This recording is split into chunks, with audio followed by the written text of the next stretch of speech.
Per esdevenir un Superman és fonamental estar bo i tenir musculitos. Això ja et dona un xec en blanc davant les dones, per a comportar-te tan estúpidament com vulguis.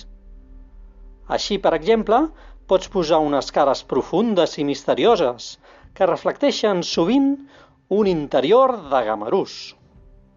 I pots dir frases buides i insulses com «més val tard que mai» o «de més verdes se'n maduren».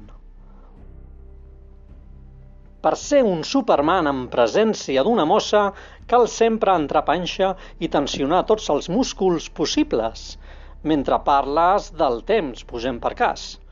Per ser un Superman has de ser conscient que qualsevol comentari teu va a missa i qualsevol crítica teva té gust de glòria. Però has de tenir present que el teu poder caduca i ho podràs veure tard o d'hora en la mirada de la teva parella, aquella que et dirà «tots els homes sou iguals».